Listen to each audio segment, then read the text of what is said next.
The Galactic Council chambers buzzed with the usual mixture of electromagnetic frequencies, pheromone releases, and subsonic vibrations that passed for conversation among the assembled species.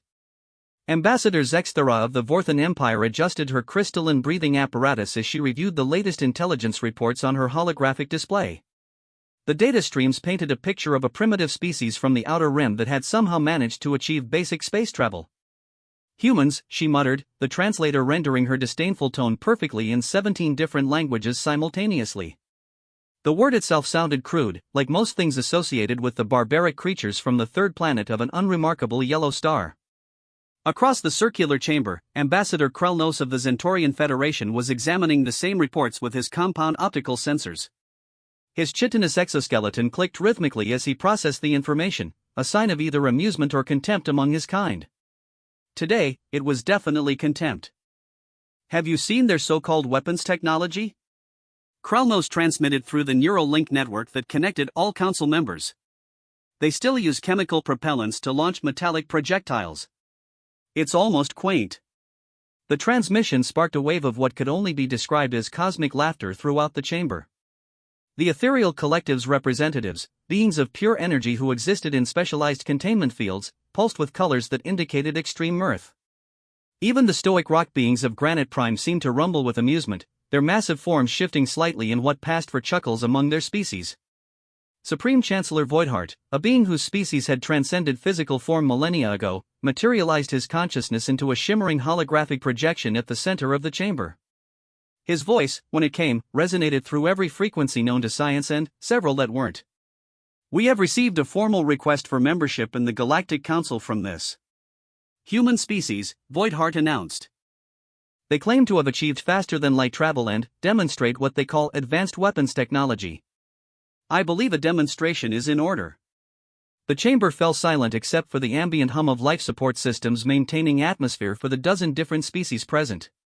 Each representative accessed their private data banks, pulling up everything known about human military capabilities. What they found was simultaneously fascinating and pathetic. Humans, it seemed, were a remarkably violent species even by galactic standards. They had spent their entire recorded history engaged in constant warfare with themselves, developing increasingly sophisticated methods of killing their own kind. This wasn't particularly unusual, most species went through a violent phase before achieving interstellar capability. What was unusual was the primitive nature of their weapons technology. Ambassador Zexthera pulled up a three-dimensional hologram showing various human weapons. Swords made of sharpened metal. Bows that launched pointed sticks. Cannons that used controlled explosions to hurl metal balls. And, their latest innovation, something they called firearms, handheld tubes that used chemical reactions to propel small metal pellets at high velocity. "Look at this," she broadcast to the chamber, highlighting a device labeled assault rifle in the human database. "They point a metal tube at their enemies and use tiny explosions to shoot pieces of metal. The projectiles move at perhaps 300 meters per second. A Zentorian combat drone can move faster than that." More cosmic laughter rippled through the chamber. Krelnos's optical sensors whirred as he zoomed in on the technical specifications. The most advanced version appears to fire projectiles at just over 1,000 meters per second. "My personal defense shield could stop that with 0% power allocation." And, yet, interrupted a new voice, they somehow managed to eliminate every large predator on their planet using these primitive weapons. The speaker was Ambassador Threndar of the Scalian Republic, one of the few species in the chamber that had evolved from predators rather than prey animals.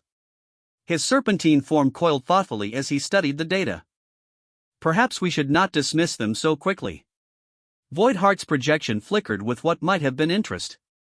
"An intriguing observation, Ambassador Threndar. However, eliminating primitive beasts with crude weapons hardly qualifies a species for galactic membership. We maintain certain standards. Standards that every species in this chamber has met," added Ambassador Lyra of the Celestial Dominion. Her species had evolved from creatures resembling what humans might call angels, complete with energy wings and naturally occurring halos of coherent light. Energy weapons, gravitational manipulation, molecular disintegration fields. These are the tools of civilized warfare. The debate continued for several cycles, with various ambassadors sharing anecdotes about their own species' technological development. The Vorthans had developed plasma weaponry before achieving spaceflight. The Centaurians had perfected quantum disruption fields during their Bronze Age equivalent. Even the Peaceful Harmony Collective had created weapons capable of neutralizing hostile thoughts before they had learned to harness their star's energy. Humans, by contrast, were still throwing metal at each other with slightly improved slingshots. "I propose we invite them to demonstrate their military capabilities," suggested Ambassador Krelnos. "It will provide entertainment value, if nothing else. Perhaps we can offer them some guidance afterward, help them advance to actual weapons technology." The suggestion was met with approval from around the chamber. Several species began planning viewing parties for the demonstration, treating it as a form of cosmic comedy show. Betting pools were established on how quickly the humans would be defeated by standard galactic defensive measures. "Very well," Voidheart declared. "We shall invite the human delegation to present their weapons technology to the Council. I suggest we use the testing facility on Zirion Prime. It has adequate shielding to protect us from any accidental discharges of their firearms." The way he pronounced the word firearms made it sound like something amusing that primitive children might play with. 3 cycles later, the human delegation arrived at Zirion Prime aboard what they proudly called a starship. To galactic eyes, it looked like a collection of metal tubes held together with optimism and chemical fuel. The fact that it had somehow achieved faster-than-light travel was considered either a miracle or a cosmic joke, depending on one's perspective.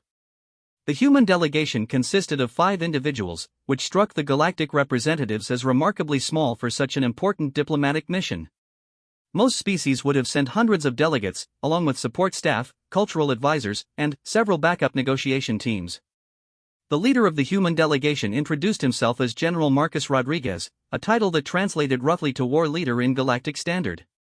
He was accompanied by Dr. Sarah Chen, who appeared to be their scientific advisor, Captain James Mitchell, whom they described as a weapons specialist, and 2 other individuals whose purposes were unclear.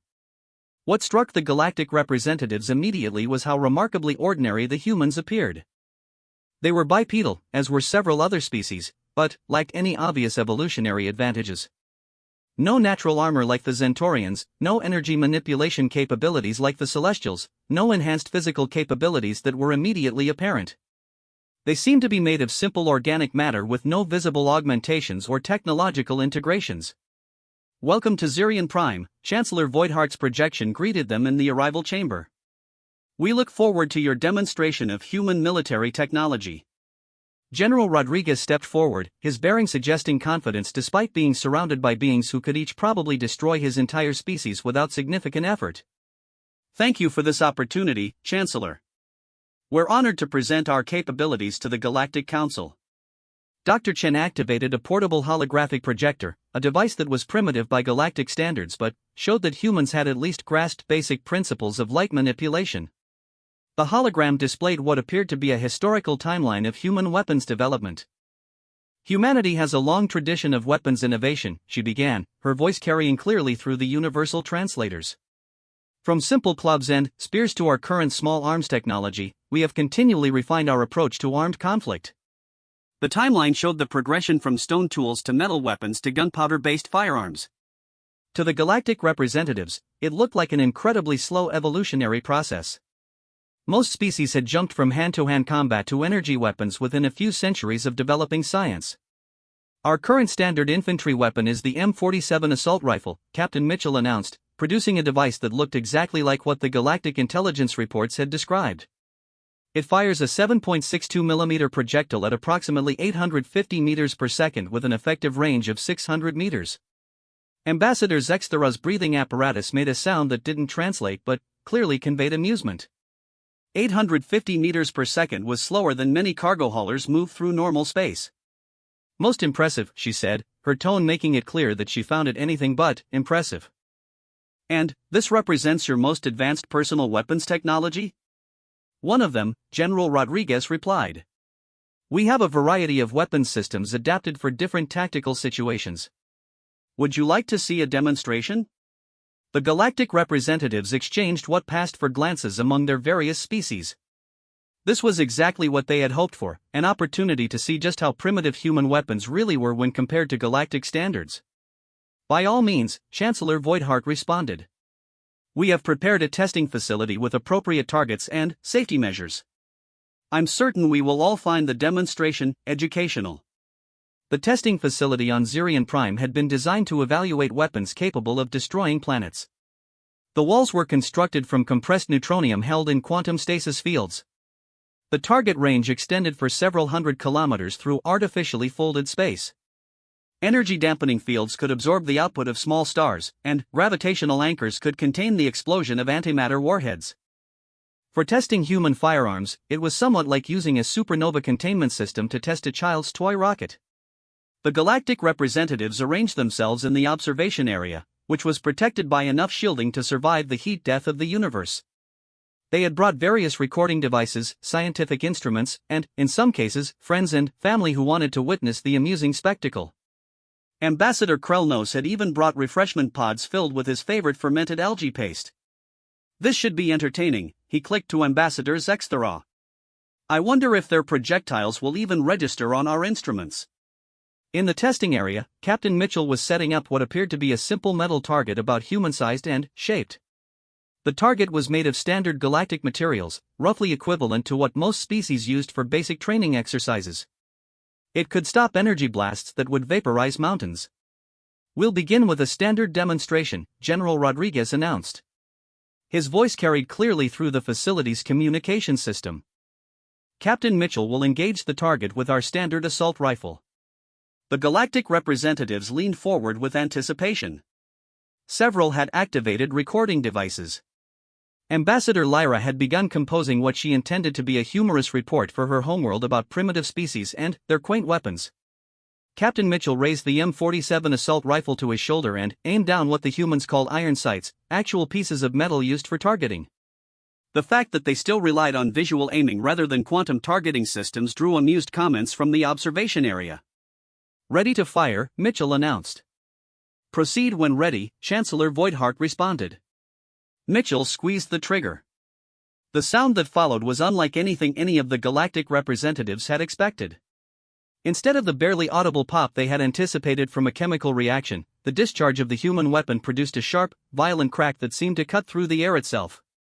The sound was primal, aggressive, carrying an undertone of barely controlled violence that spoke to something deep in the evolutionary memory of every species present. But the sound was just the beginning.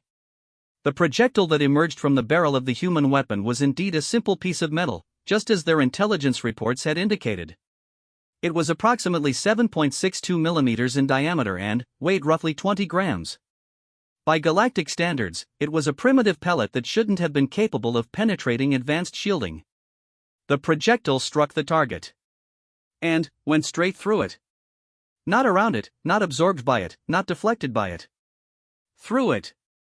The simple metal slug punched a hole clean through the galactic standard training target as if it were made of paper, continued traveling at only slightly reduced velocity, and embedded itself in the neutronium wall behind it.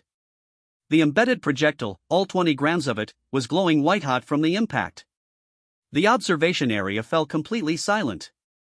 Ambassador Zexthera's breathing apparatus made a sound like a malfunctioning atmospheric processor. Ambassador Krellnos' compound eyes stopped clicking and focused with laser intensity on the hole in the target. Even the ethereal beings of the collective seemed to dim with confusion. "How?" Ambassador Lyra whispered, her natural halo flickering erratically. "How did a primitive kinetic projectile penetrate standard defensive materials?" Dr. Chen smiled, a facial expression that the universal translators helpfully noted indicated either pleasure or predatory intent. "Would you like us to continue the demonstration?" Chancellor Voidhart's projection flickered several times before stabilizing.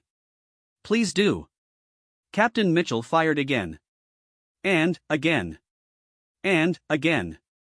Each shot punched another perfectly round hole through the target. The grouping was tight, clustered within a circle roughly the size of a human fist. The consistency was remarkable, the precision undeniable, and the complete penetration of what should have been impenetrable materials was impossible to ignore. But the real shock came when General Rodriguez stepped forward with a different weapon. "This is a .50 caliber sniper rifle," he announced, hefting a device that looked like the assault rifle's bigger, angrier brother. "It fires a heavier projectile at higher velocity for long-range precision engagement." The galactic representatives stared at the weapon with new respect tinged with growing alarm. If the smaller weapon could penetrate their standard defensive materials, what would this larger one do? Perhaps we should test it on a more durable target, suggested Ambassador Threndar, his serpentine form coiling nervously. Something with proper shielding. A new target materialized in the testing area, this one protected by energy shields that could deflect particle beams. It was the equivalent of personal armor worn by galactic military personnel. General Rodriguez aimed the larger weapon and fired. The sound was like thunder being torn in half. The muzzle flash lit up the testing area like a small star going nova. And the projectile, larger, heavier, faster than its smaller cousin, didn't just penetrate the shielding. It obliterated it. The energy shields collapsed instantly, overloaded by an impact they had never been designed to handle. The projectile continued through the target, through the backup target behind it, and buried itself so deep in the neutronium wall that quantum sensors couldn't locate its final position. The observation area erupted in chaos. Representatives from a dozen species began talking, clicking, humming, and pulsing all at once. Emergency protocols activated as automated systems tried to understand what had just happened. How had primitive kinetic weapons defeated advanced galactic technology? Ambassador Zexthera was the first to regain her composure. "Explain this," she demanded, her breathing apparatus cycling rapidly. "Your weapons use primitive chemical propellants. Your projectiles are simple metal. How are they penetrating our defensive systems?" Dr. Chen stepped forward, her expression serious now rather than amused. "I think there's been a fundamental misunderstanding about human weapons technology. You've been focusing on the energy source, chemical propellants, rather than the physics involved." She activated her holographic projector again, this time showing detailed ballistics calculations. A 7.62 mm projectile traveling at 850 meters per second doesn't sound impressive until you consider the physics of kinetic energy transfer. The entire energy of the chemical reaction is focused into a very small area, roughly 45 square millimeters. The hologram showed the mathematical equations in galactic standard notation. Several representatives began running calculations on their personal computers. The pressure per square inch at impact is approximately 300,000 pounds, Dr. Chen continued. Or in galactic terms, roughly 2.1 billion pascals concentrated into an area smaller than most species' visual organs. Ambassador Krelnos's optical sensors whirred frantically as he processed the numbers. That's equivalent to the pressure at the center of a gas giant. Exactly, General Rodriguez said. Your defensive systems are designed to disperse energy over wide areas or deflect particle streams. They're not designed to handle that much kinetic energy concentrated into such a small point. The implications were staggering. Every species in the galactic community had evolved beyond kinetic weapons millennia ago, assuming they were primitive and ineffective. Their defensive technologies had been designed to counter energy weapons, plasma streams, quantum disruptors, and gravitational manipulators. None of them had considered that someone might still be using simple chunks of metal as weapons. But, surely, Ambassador Lyra protested, your weapons must have significant limitations. Rate of fire, ammunition capacity, accuracy at range. Captain Mitchell smiled, another expression the translators noted with growing concern. "Would you like us to demonstrate?" What followed was a systematic destruction of everything the galactic representatives thought they knew about primitive weapons technology. The humans demonstrated weapons with fully automatic fire that could discharge hundreds of rounds per minute. They showed precision rifles capable of hitting targets at distances measured in kilometers.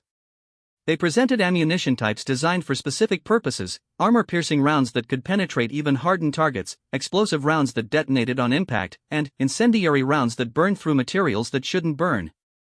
But, perhaps most disturbing of all was the ease with which the humans handled their weapons. There was no complex targeting system, no lengthy charging sequence, no environmental requirements. They simply pointed and fired. The weapons worked in any atmosphere, any gravity, any temperature range that the humans themselves could survive. Remarkable, Chancellor Voidheart admitted, his projection flickering with what might have been nervousness. Your weapons technology is far more effective than our intelligence suggested. Actually, General Rodriguez said, what we've shown you represents technology that's nearly 200 years old by our standards.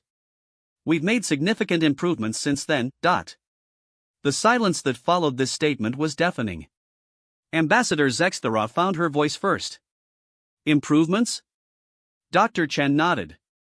The M47 assault rifle is our current standard infantry weapon, but it's based on principles developed in the early 21st century. We've refined the metallurgy, improved the propellants, enhanced the accuracy, but the basic concept remains the same. What, Ambassador Threndar asked slowly, does your current advanced weapons technology look like? The human delegation exchanged glances. General Rodriguez shrugged. We brought a few examples, if you'd like to see them. The human delegation's casual offer to demonstrate their current advanced weapons technology sent ripples of unease through the galactic representatives. What they had just witnessed had already shattered their understanding of primitive kinetic weapons. The thought that humanity considered these devastating firearms to be outdated was deeply unsettling. Chancellor Voidhart's projection stabilized after several moments of apparent processing. Perhaps we should take a brief recess to evaluate what we've observed so far. Of course, General Rodriguez agreed. We understand this might be a lot to process. Dr. Chen, why don't you provide our hosts with some technical documentation while they consider what they've seen? Dr. Chen produced a data storage device that looked remarkably primitive by galactic standards, a simple crystalline matrix that probably held no more information than a basic personal communication device. She handed it to Ambassador Zexthera with a smile that was becoming increasingly worrisome. This contains basic specifications for the weapons we've demonstrated, along with some historical context about human military development. I think you'll find it enlightening. As the galactic representatives filed out of the observation area, their conversations were subdued and filled with technical terminology. Engineers were summoned. Military advisors were consulted. Emergency communications were sent to homeworlds across the galaxy. In the private conference chamber adjacent to the testing facility, the mood was somber. Ambassador Krellnos had abandoned his refreshment pods in favor of accessing his species' entire military database. Ambassador Lyra's natural halo was flickering erratically as she reviewed combat protocols that suddenly seemed inadequate. Even the stoic representatives of Granite Prime were showing signs of agitation, their massive forms shifting restlessly. I want a complete analysis of these human weapons, Ambassador Zexthera announced, inserting the data crystal into the chamber's central processing unit. Full tactical evaluation, defensive countermeasures, threat assessment protocols. The chamber's advanced computer systems began processing the human data, and, within moments, holographic displays filled the air with technical specifications, historical timelines, and strategic analyses. What they revealed was even more disturbing than what the galactic representatives had already witnessed. The M47 assault rifle wasn't just based on 200-year-old technology, it was considered a basic infantry weapon by human standards. The historical progression showed weapons development that had continued unabated for millennia. Humans had developed machine guns capable of firing thousands of rounds per minute. Artillery pieces that could launch explosive projectiles across continents. Weapons systems that could saturate entire areas with kinetic death. But what truly alarmed the galactic representatives was the scope of human weapons development. While other species had moved beyond kinetic weapons, humans had perfected them. They had explored every possible variation, refinement, and application of the basic principle of hurling metal at high velocity. Look at this, Ambassador Krellnos transmitted, highlighting a section of the data dealing with human naval warfare. They built ships whose entire purpose was to carry enormous kinetic weapons. Some of these battleships carried projectiles weighing over a ton, fired at velocities that create their own weather patterns. The specifications for human naval artillery were staggering. 16-inch guns that fired shells weighing 2,700 pounds at muzzle velocities of 760 meters per second. The kinetic energy involved was equivalent to small nuclear weapons, but delivered with precision that energy weapons could rarely match. Ambassador Lyra was reviewing human aircraft specifications with growing alarm. They mounted these kinetic weapons on flying machines. Some of their fighter aircraft could deliver hundreds of projectiles per second while moving at supersonic speeds. But, perhaps most disturbing was the section dealing with human ammunition technology. The galactic representatives had assumed that metal projectiles were simple, primitive affairs. The reality was far more complex. Humans had developed dozens of different projectile types, each optimized for specific purposes. Armor-piercing rounds used cores of depleted uranium or tungsten carbide. Hollowpoint bullets were designed to expand on impact, creating massive wound channels. Incendiary rounds contained chemical compounds that ignited on contact. Explosive rounds detonated after penetration. Tracer rounds provided visual confirmation of trajectory. They've weaponized chemistry itself, Ambassador Threndar observed, his serpentine form coiled tightly with tension. Each projectile is a precisely engineered delivery system for different types of destruction. The data also revealed something that made the galactic representatives profoundly uncomfortable: humans had never stopped fighting each other. While most species achieved interstellar travel only after developing peaceful global governments, humans had carried their warfare into space. They had been refining their weapons technology through constant, ongoing conflict for their entire recorded history. 2 major global wars in the span of 30 years, Dr. Chen had noted in her technical documentation. Followed by decades of smaller conflicts, proxy wars, and regional disputes. Humanity has never experienced true global peace for more than a few years at a time.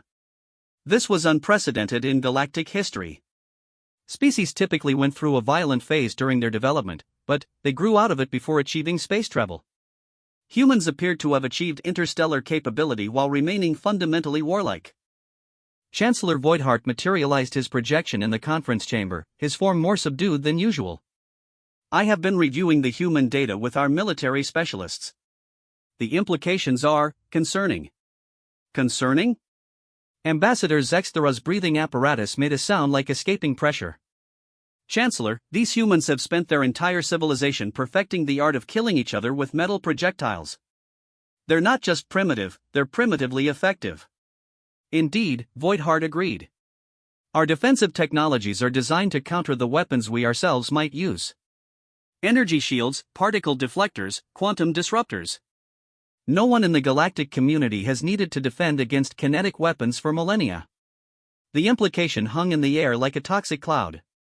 The galaxy's most advanced civilizations, with their sophisticated energy weapons and quantum technologies, were vulnerable to what amounted to very advanced slingshots. How vulnerable? Ambassador Krelnos asked, though his tone suggested he already knew the answer would be unpleasant. A new holographic display appeared, showing the results of hasty computer simulations. Galactic starships with their energy shields and quantum armor were subjected to theoretical attacks by human kinetic weapons. The results were uniformly catastrophic. Human projectiles would punch through energy shields designed to deflect particle beams. They would continue through quantum armor designed to disperse molecular disruptors. They would embed themselves in ship hulls, creating structural failures that no amount of technological sophistication could repair. A single human machine gun could potentially disable a Zentorian battlecruiser, the simulation concluded. Ambassador Krelnos's optical sensors stopped functioning entirely for several seconds. Surely there must be countermeasures, Ambassador Lyra protested. We could adapt our defensive technologies, develop new shielding systems. Potentially, Chancellor Voidheart agreed. But, consider the energy requirements. To stop a kinetic projectile, you need to either deflect it or absorb its energy completely. The power requirements would be enormous compared to defending against energy weapons. Another simulation appeared, showing the energy costs of defending against human weapons. A shield system capable of stopping their basic rifle rounds would require power levels typically reserved for planetary defense systems. Protection against their larger weapons would require energy output comparable to small stars. And they can manufacture these weapons using relatively simple technology, Dr. Chen had noted in her documentation. A basic human firearms factory can produce thousands of weapons per day using readily available materials. This was perhaps the most alarming aspect of human weapons technology. While galactic energy weapons required exotic materials, complex manufacturing processes, and sophisticated power systems, human kinetic weapons could be built in any reasonably advanced industrial facility. The galactic representatives were beginning to realize that they weren't just dealing with a primitive species that happened to have effective weapons. They were dealing with a species that had accidentally discovered a fundamental flaw in galactic military technology. We need to see their current weapons, Ambassador Zexthara declared. If what they've shown us is considered obsolete, we must understand what they consider advanced. The return to the testing facility was markedly different from the earlier session. Instead of casual observers expecting to be entertained, the galactic representatives now approached with the gravity of beings who realized they might be witnessing a fundamental shift in galactic military balance. The humans had spent the recess setting up additional equipment in the testing area. Several new weapons were arranged on what appeared to be a simple table, though the galactic representatives now understood that human simplicity often concealed devastating effectiveness. "Thank you for your patience," General Rodriguez said as the observation area filled. "We understand that our weapons technology might be different from what you're accustomed to. We've prepared a more comprehensive demonstration of current human capabilities." Captain Mitchell approached the weapons table and selected what appeared to be a rifle similar to the M47, but with subtle differences in design. The barrel was longer, the construction appeared more robust, and various attachments were mounted to what humans called accessory rails. "This is the M62 Advanced Combat Rifle," Mitchell announced. "It represents current-generation human small arms technology." The weapon looked almost identical to the previous rifle to galactic eyes, but the technical readouts that appeared on Dr. Chen's holographic display told a different story. The projectile velocity was significantly higher. The accuracy was improved by an order of magnitude. The rate of fire was doubled. But the most concerning improvement was in the projectiles themselves. Standard ammunition for the M62 uses what we call smart rounds, Dr. Chen explained. Each projectile contains a miniaturized guidance system that can make minor trajectory adjustments during flight. The galactic representatives absorbed this information with growing alarm. Guided projectiles meant that even their most advanced evasion systems would be ineffective against human weapons. "The guidance system is entirely self-contained," Dr. Chen continued. "No external targeting required, no electronic signals to jam or intercept. Once fired, the projectile will seek its target independently." Mitchell aimed the M62 at a target that had been placed behind several obstacles designed to prevent direct line of sight. He fired once, and the projectile's path curved around the barriers to strike the target with perfect precision. "Impossible," Ambassador Lyra whispered. "Kinetic projectiles cannot change trajectory mid-flight. Physics doesn't work that way." "Physics works exactly that way," Dr. Chen corrected gently. "You just need to apply the principles correctly." Each smart round contains micro-thrusters that can make small adjustments to trajectory. The guidance system uses multiple sensors to track the target and calculate the optimal impact point. The demonstration continued with increasingly sophisticated weapons systems. Humans showed rifles that could fire different types of ammunition from the same weapon, switching between armor-piercing, explosive, and incendiary rounds as tactical situations required. They demonstrated weapons with integrated targeting systems that could engage multiple opponents simultaneously. But the real shock came when Captain Mitchell produced a weapon that looked fundamentally different from the others. Instead of the familiar rifle configuration, this device appeared to be a compact cylinder with minimal external features. "This is a railgun," Mitchell announced. "It uses electromagnetic fields to accelerate projectiles instead of chemical propellants." The galactic representatives had heard of railgun technology. Several species had experimented with electromagnetic projectile weapons before developing energy weapons. What they had never seen was a railgun small enough to be carried by an individual soldier. "Muzzle velocity is approximately 3,000 meters per second, Dr. Chen explained.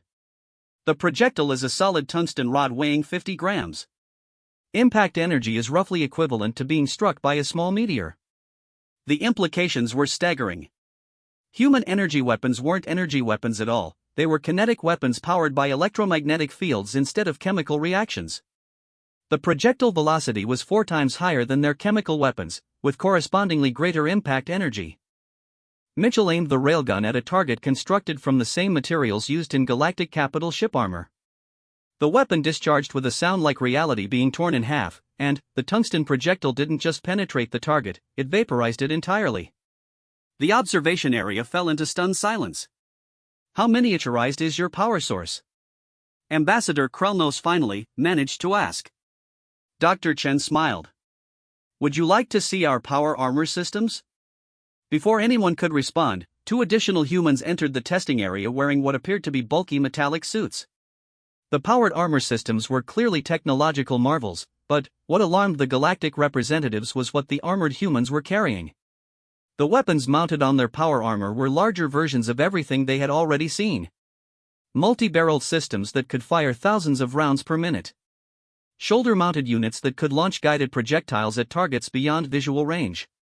Back-mounted systems that appeared to be miniaturized versions of human artillery. "Standard human heavy infantry," General Rodriguez explained. Each suit provides enhanced strength, improved mobility, and integrated weapons systems. The armor can stop most energy weapons while maintaining full combat effectiveness. One of the armored figures raised an arm-mounted weapon and fired a burst at a fresh target.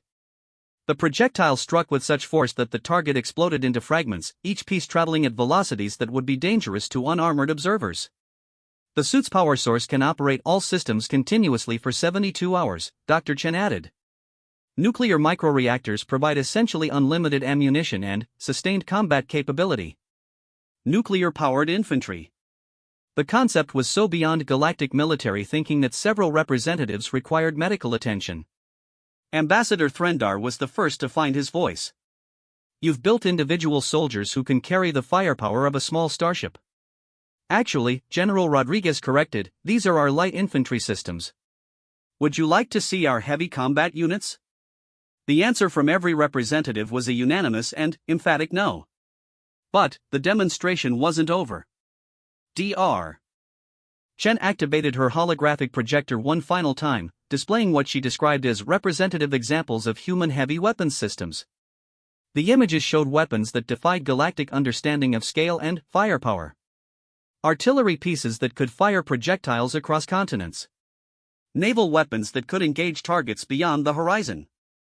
Aircraft-mounted systems that could saturate entire areas with kinetic death. And, at the center of the display was something that made every galactic representative question their understanding of warfare itself, a weapon system called a kinetic bombardment platform. We call them rods from God, Dr. Chen explained. Tungsten telephone poles dropped from orbital platforms. No explosives, no complex technology. Just gravity and kinetic energy. The specifications were terrifying in their simplicity. A tungsten rod weighing several tons, dropped from orbit, would impact with the force of a nuclear weapon but, with no radiation, no electromagnetic pulse, no environmental contamination. Just pure, focused destruction delivered with surgical precision. The beauty of kinetic weapons, General Rodriguez observed, is that they work everywhere. Vacuum, atmosphere, underwater, underground. As long as there's mass and velocity, there's lethality. Chancellor Voighthart's projection flickered repeatedly before stabilizing. Humanity has weaponized momentum itself. We've weaponized physics, Dr. Chen corrected. Kinetic energy, electromagnetic fields, nuclear reactions, gravity. We've learned to use the fundamental forces of the universe as weapons. The galactic representatives were beginning to understand that they weren't dealing with a primitive species that had accidentally developed effective weapons. They were dealing with a species that had spent its entire existence perfecting the art of applying physical laws to the problem of destroying things. One final demonstration, Captain Mitchell announced, returning to the weapons table. He selected a device that looked like a simplified version of the railgun, but smaller and with even fewer external features. Personal defense weapon, he explained. Chemical propellant, traditional ammunition, but optimized for concealment and rapid deployment. The weapon was tiny by the standards of what they had already seen, barely larger than a human hand. But, when Mitchell 3 galactic cycles had passed since the human weapons demonstration at Zirion Prime, and the ripple effects had transformed the political landscape of known space. What had begun as a routine evaluation of a primitive species seeking membership had evolved into an emergency restructuring of galactic defense protocols. Admiral Zexthera, recently promoted from her ambassadorial position to lead the newly formed Kinetic Defense Initiative, stood before a holographic display showing the current state of galactic military readiness. The news was not encouraging. Of the 47 major civilizations in the Galactic Council, exactly 0 had defensive systems capable of reliably stopping human kinetic weapons. Emergency defense contracts had been signed with every major technology corporation in known space. Entire industrial complexes had been retooled to produce kinetic-resistant shielding. And, still, the projection showed that it would take at least 50 cycles to develop adequate countermeasures. Status report, she commanded, her breathing apparatus cycling with the stress that had become her constant companion since witnessing human firearms in action. Commander Thexfor, her new military aide, activated his quantum data interface. The Zentorian Federation has completed initial trials of their new multi-layered deflection system. It can stop approximately 60% of human projectiles, provided the impact velocity doesn't exceed 800 meters per second. And human weapons achieve velocities of how much? Zexthera asked, though she already knew the answer. Their basic infantry weapons exceed that threshold by significant margins. Their advanced systems operate at velocities up to 3,000 meters per second. Zexthera's breathing apparatus made a sound like escaping atmosphere. Continue. The celestial dominion has developed new energy barriers using focused gravitational fields.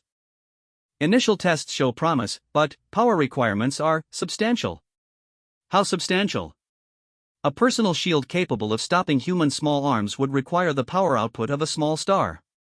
A holographic display updated to show power consumption projections for various defense systems. The numbers were staggering. Defending against human weapons required energy expenditure that dwarfed anything in galactic military history. What about the Ethereal Collective's research into phase-shifting defenses?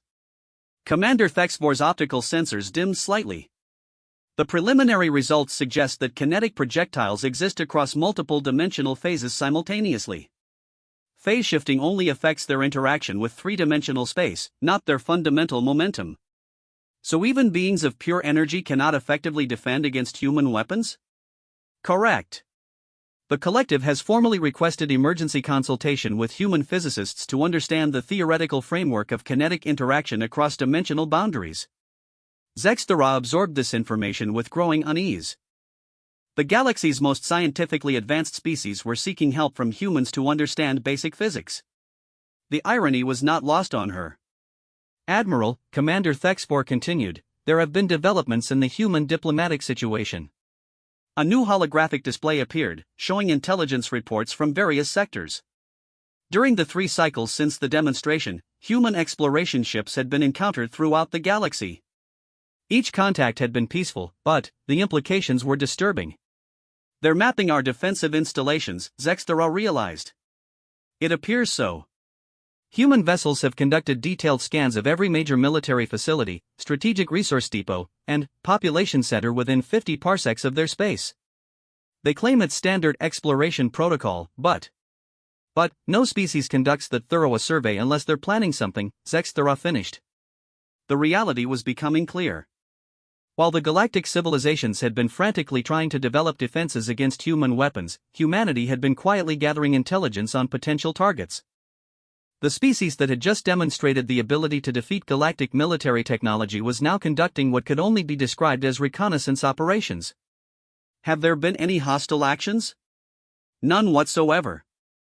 Human ships respond to communications, comply with traffic control protocols, and have even provided assistance to vessels in distress. By all accounts, they're model galactic citizens. Model galactic citizens who happen to be armed with weapons that make our entire military infrastructure obsolete. Essentially, yes. The communication system activated with an urgent priority signal. Chancellor Voidhart's projection materialized in the command center, his usual calm demeanor replaced with obvious agitation. Admiral Zexthera, he transmitted, we have a situation developing in the Kepler sector. A holographic display updated to show a star system on the edge of galactic space. Intelligence markers indicated the presence of a human fleet, but the scale was alarming. How many ships? Zexthera asked. 12 vessels, ranging from frigate class to what appears to be a battleship. They're conducting exercises. Exercises? Live-fire training using targets that appear to be scaled models of galactic ship designs. The implications hit Zexthera like a physical blow. The humans weren't just gathering intelligence, they were actively practicing attacks on galactic military assets. Have they been asked to explain their activities? Yes. They claim it's standard fleet training and have invited observers to verify the peaceful nature of their exercises. And every observer ship that has attempted to approach has been politely but firmly advised to maintain a minimum distance of 1,000 kilometers for their own safety. Zexthera's optical sensors focused on the tactical display. 1,000 kilometers was well beyond visual range but within the demonstrated range of human kinetic weapons. The humans were conducting military exercises in a way that prevented close observation while ensuring that any witnesses were within their weapons envelope. What does Galactic Fleet Command recommend? They're requesting permission to dispatch a battle group to monitor human activities more closely. Absolutely not, Zexthera responded immediately. The last thing we need is a confrontation with a species whose weapons can defeat our defenses. Then, what do you recommend? Before Zexthera could respond, the communication system activated again. This time, the signal was coming from the human fleet in the Kepler sector. Galactic Command, this is Admiral Sarah Chen of the Human Space Navy. We're requesting permission to conduct a joint exercise with galactic forces. We believe it would be beneficial for all parties involved. The transmission was polite, professional, and absolutely terrifying. Zexthera exchanged glances with Chancellor Voidhart's projection. Joint exercises between allied species were common in galactic space. They promoted cooperation, allowed for tactical knowledge sharing, and demonstrated peaceful intentions. They were also opportunities to evaluate potential opponents' capabilities. Admiral Chen, Chancellor Voidhart responded carefully, while we appreciate your offer, current galactic fleet commitments make joint exercises impractical at this time. We understand completely, Chen replied, her tone remaining friendly. Perhaps we could arrange for galactic observers to monitor our training exercises instead? We're always happy to share information about human naval tactics and capabilities. The offer was reasonable, diplomatic, and completely unacceptable. Observing human military exercises would provide valuable intelligence about their capabilities, but it would also give humans the opportunity to demonstrate those capabilities in a way that could only be interpreted as intimidation. We'll consider your generous offer and respond through appropriate diplomatic channels, Voidhart replied. Of course. We'll continue our exercises in the meantime. Chen out. The transmission ended, leaving the command center in tense silence.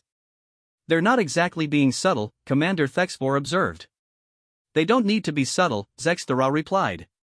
They've already demonstrated that our military technology is obsolete. Now they're demonstrating that they know it. The holographic display updated with new intelligence from the Kepler sector. Human ships were deploying targets and conducting what appeared to be live-fire exercises. Even at extreme range, galactic sensors could detect the energy signatures of kinetic weapon discharges. Admiral, Commander Thexvor reported, we're receiving telemetry from the observation posts.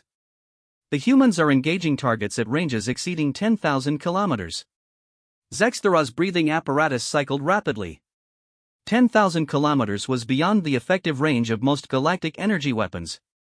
Human kinetic weapons were not just capable of defeating galactic defenses, they could do so from distances that made retaliation difficult or impossible.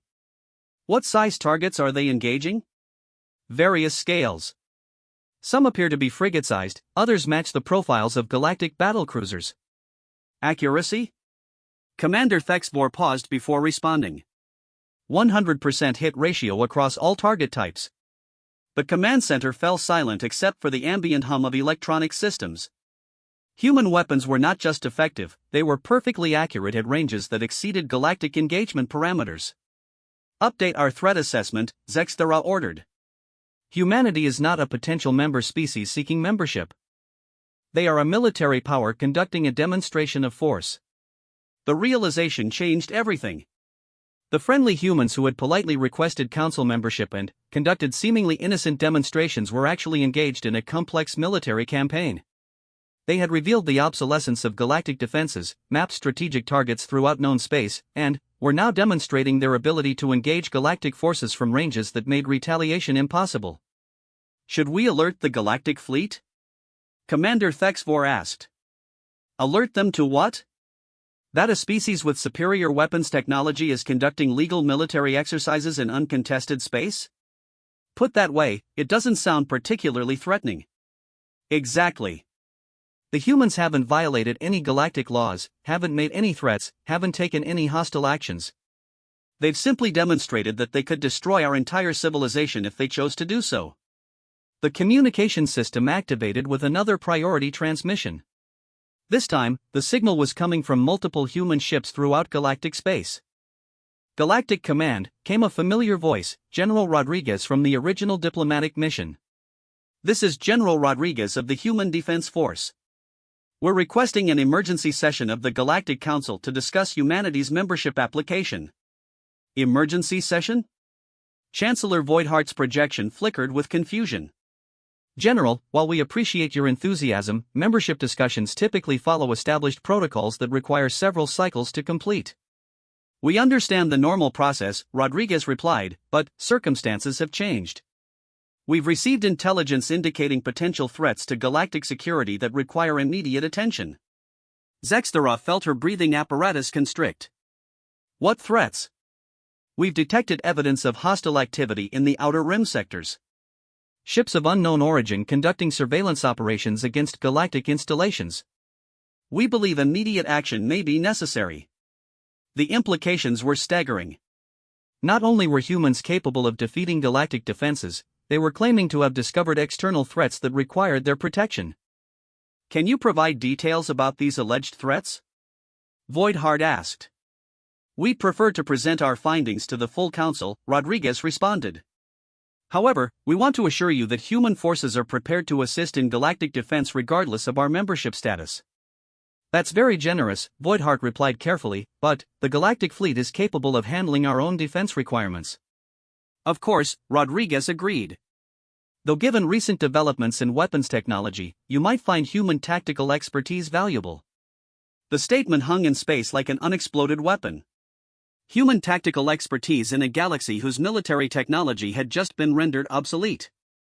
We'll convene an emergency council session within the next cycle, Voidheart announced. Excellent.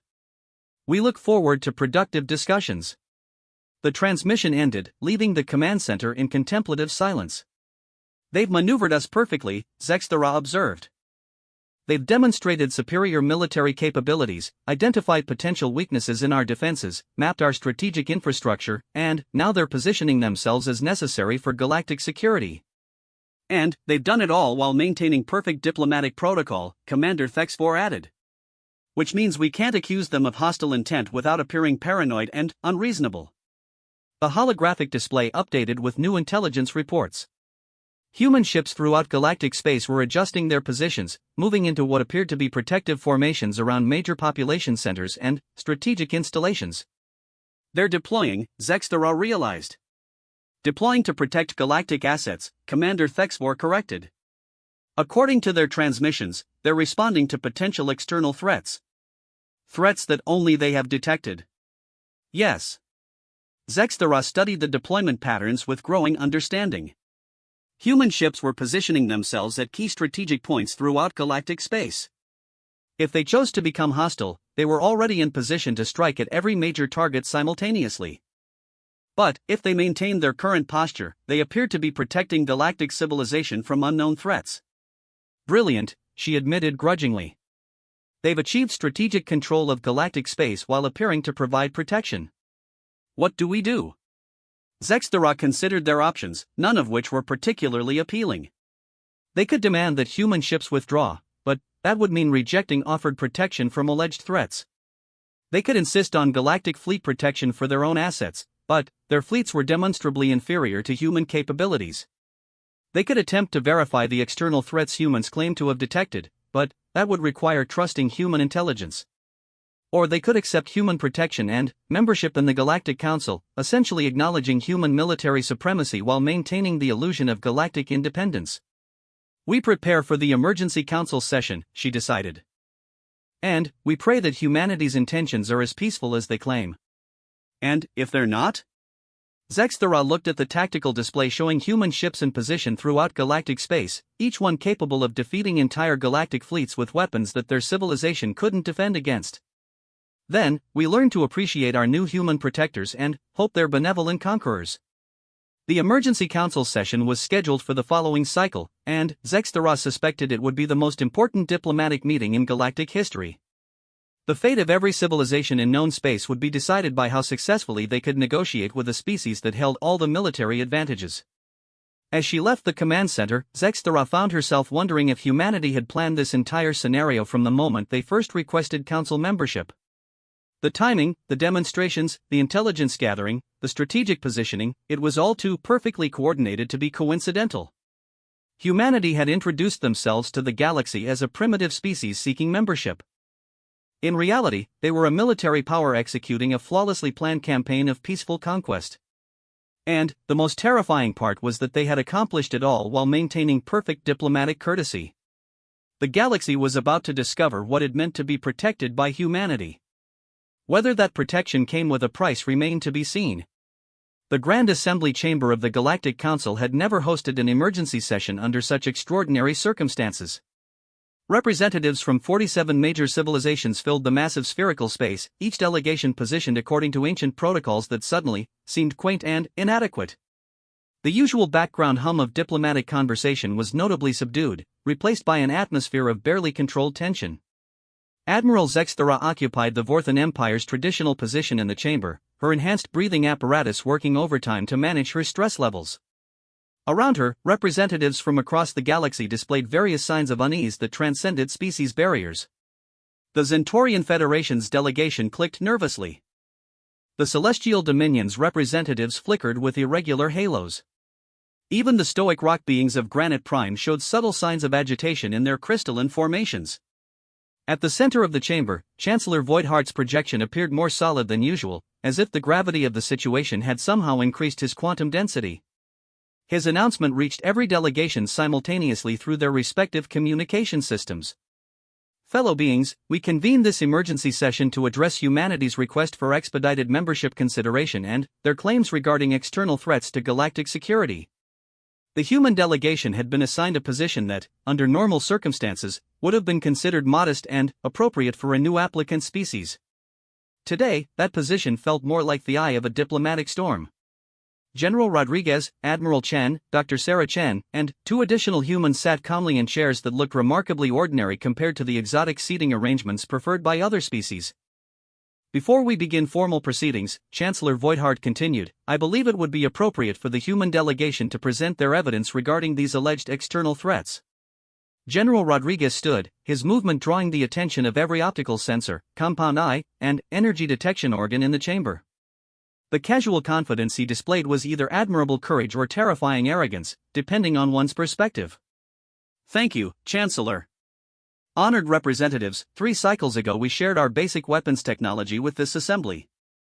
During our subsequent exploration of galactic space, we discovered evidence of activities that concern us greatly. Dr. Chen activated a holographic projector that was notably more advanced than the device they had used during their original demonstration. The display that appeared showed detailed sensor data from the outer rim regions of galactic space. Our long-range detection systems have identified 17 vessels of unknown configuration conducting systematic surveillance of galactic border regions, Dr. Chen announced. These ships demonstrate technology signatures that don't match any known galactic civilization. The holographic display zoomed in on specific sensor contacts. The ships appeared to be roughly pyramidal in design, with energy signatures that suggested power systems far more advanced than anything in the galactic database. Furthermore, Dr. Chen continued, these vessels have been conducting active scans of galactic communications networks, defensive installations, and population centers. The scan patterns suggest they're mapping our civilization for potential hostile action. Ambassador Krelnos of the Zentorian Federation activated his quantum transmitter. These are serious allegations. Can you provide verification of these sensor readings? Of course, Admiral Chen replied, producing a data crystal that appeared identical to the ones humans had shared previously. Complete sensor logs, analysis protocols, and tactical assessments are included. Ambassador Lyra of the Celestial Dominion's halo flickered with skepticism. Your detection systems must be remarkably sophisticated to identify threats that galactic sensor networks have missed. Our sensor technology is optimized for detecting kinetic signatures and electromagnetic emissions, Dr. Chen explained. We've found that species which rely primarily on energy weapons often develop sensor systems that prioritize energy detection over kinetic analysis. It was a polite way of saying that galactic sensor technology had the same fundamental limitations as galactic weapons technology. The civilization had optimized their detection systems for the threats they understood, leaving them blind to threats they had never considered. These unknown vessels, Chancellor Voidheart inquired, have they taken any overtly hostile actions? Not yet, General Rodriguez replied. However, their behavior patterns match pre-invasion reconnaissance protocols used by aggressive species throughout human history. The statement sent ripples of unease through the chamber. Humans were experts in recognizing aggressive behavior patterns because they were experts in aggressive behavior. What do you recommend? Asked Ambassador Threndar of the Scalian Republic. General Rodriguez exchanged glances with his team before responding. We believe immediate defensive measures are necessary. Human forces are prepared to establish protective perimeters around key galactic assets while a comprehensive threat assessment is conducted. The offer was reasonable, logical, and absolutely terrifying in its implications. Humans were volunteering to position their superior military forces around every major galactic installation in the name of protection. Admiral Zexthera activated her communication system. General Rodriguez, while we appreciate your concern for galactic security, the placement of foreign military forces around our installations raises obvious sovereignty issues. Completely understandable, Rodriguez replied smoothly. We propose joint command structures with full galactic oversight of human defensive operations. Our forces would operate under galactic authority while providing specialized tactical expertise. The proposal was diplomatically perfect. Humans would control the military aspects of galactic defense while maintaining the fiction of galactic command authority. It was a face-saving solution that acknowledged galactic sovereignty while establishing human military supremacy. And, if we decline your offer of protection, asked Ambassador Zexthera. Then, you decline, Rodriguez replied with a shrug. Humanity will respect galactic decisions regarding galactic security. We simply felt obligated to share our intelligence and offer assistance. The casual indifference was more intimidating than any threat could have been. Humans were offering protection from external threats while making it clear that they didn't particularly care whether that protection was accepted. The implication was that humanity would survive regardless of what happened to galactic civilization. Chancellor Voidhart's projection flickered as he processed the political dimensions of the situation. Perhaps we should examine this alleged threat intelligence before making decisions about defensive arrangements. Absolutely, Dr. Chin agreed, activating additional holographic displays. Our analysis suggests these unknown vessels represent a reconnaissance force for a larger invasion fleet. The new displays showed projected invasion scenarios based on the observed reconnaissance patterns. The unknown ships were mapping galactic defenses, population centers, and strategic resources in a systematic way that suggested preparation for coordinated attacks. Based on human historical experience with similar scenarios, Dr. Chen continued, we estimate a 67% probability of hostile action within 10 to 15 galactic cycles. And, if such an invasion occurs, Admiral Chen added, current galactic defensive capabilities would be insufficient to resist coordinated attacks by forces using unknown technology. The silence that followed was deafening. Every representative was processing the same uncomfortable reality. Their civilization was potentially facing external threats that their military technology couldn't handle, and the only species capable of providing effective defense was the one that had just demonstrated the obsolescence of their weapons. Ambassador Krelnos was the first to speak. Assuming your analysis is correct, what would human defensive assistance entail? General Rodriguez stood and activated his own holographic display, showing fleet deployment patterns throughout galactic space. We propose establishing defensive perimeters around critical installations using joint human galactic task forces. Human ships would provide kinetic weapons support while galactic vessels handle communications, logistics, and civilian coordination. The deployment patterns were comprehensive, covering every major population center and strategic installation in galactic space. It was exactly the kind of protective deployment that a benevolent species might establish to defend their allies. It was also exactly the kind of occupation deployment that a conquering species might establish to control their new territory. Human forces would remain under galactic command authority, Admiral Chen emphasized. We have no interest in controlling galactic affairs beyond ensuring mutual security. And, after the external threat is resolved, asked Ambassador Lyra. Human forces would withdraw to our own space, Rodriguez replied. Though we would hope to maintain the diplomatic and trade relationships developed during our cooperation. The answer was perfectly reasonable and completely impossible to verify. Once human forces were positioned throughout galactic space, their withdrawal would be entirely voluntary. Chancellor Voidhart called for a brief recess to allow delegations to consult with their home governments. The chamber filled with urgent communications as representatives sought guidance from their leadership. During the recess, Admiral Zexthera found herself in heated discussion with her own military advisors through quantum encrypted channels. The choice appears to be between accepting human protection or facing potential external threats with inadequate defenses, her chief military advisor transmitted. Neither option is particularly appealing. What's your assessment of this alleged external threat? Zexthera asked. The sensor data appears legitimate, though we have no way to verify it independently. The unknown ships could represent a genuine threat, or they could be human allies conducting exercises to justify human military deployment. So we're expected to trust the military assessment of a species that has just demonstrated our defensive inadequacy? Essentially, yes. Zexthera considered the political realities. Refusing human assistance would leave galactic civilization vulnerable to whatever threats existed in the Outer Rim. Accepting human assistance would establish human military control over galactic space. Recommend acceptance, she decided. With conditions. When the session reconvened, Chancellor Voighart called for formal discussion of the human proposal.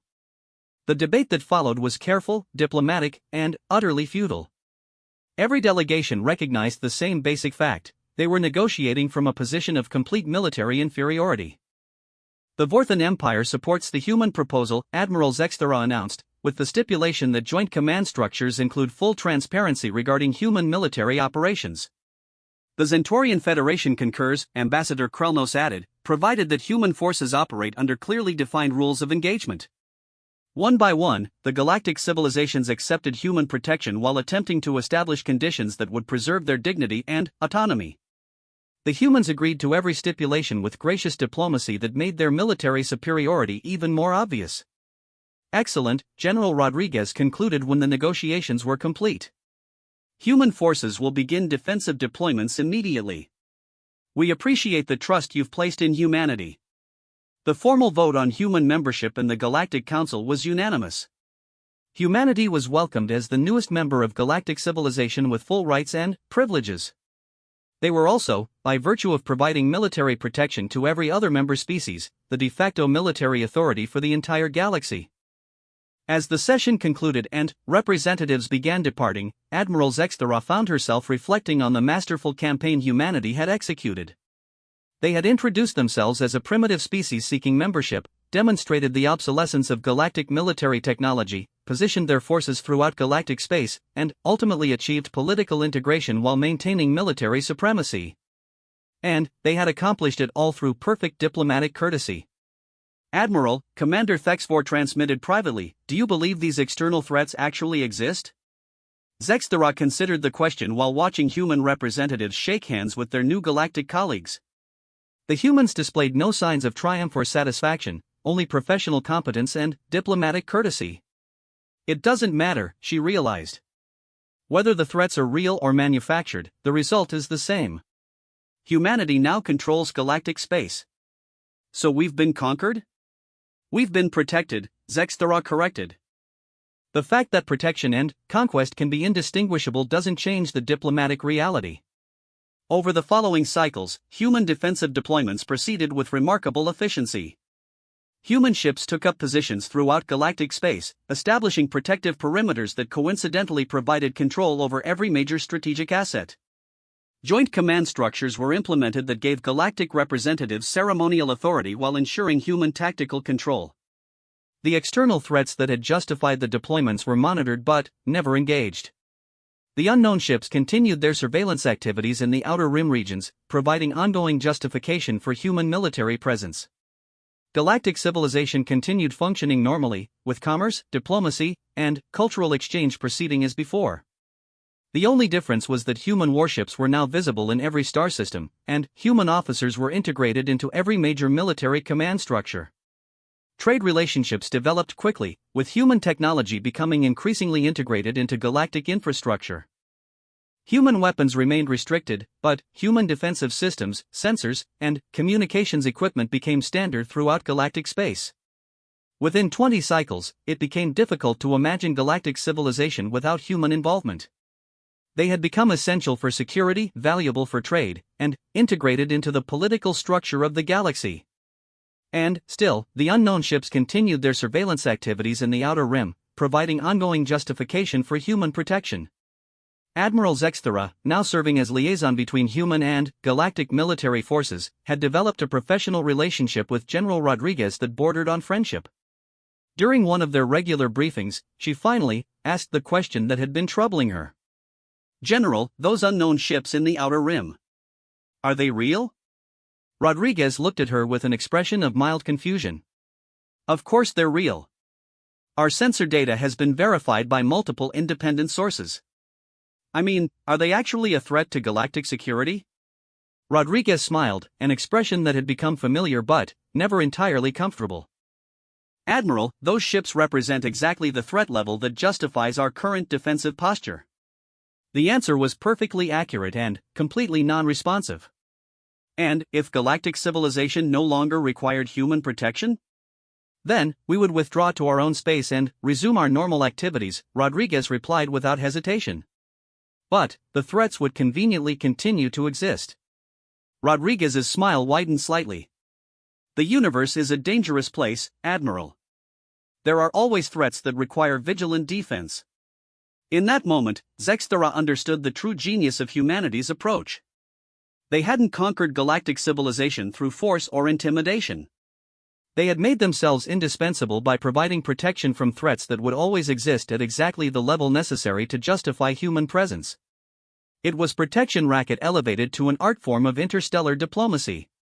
And the most remarkable aspect was that it probably didn't matter whether the threats were real or manufactured.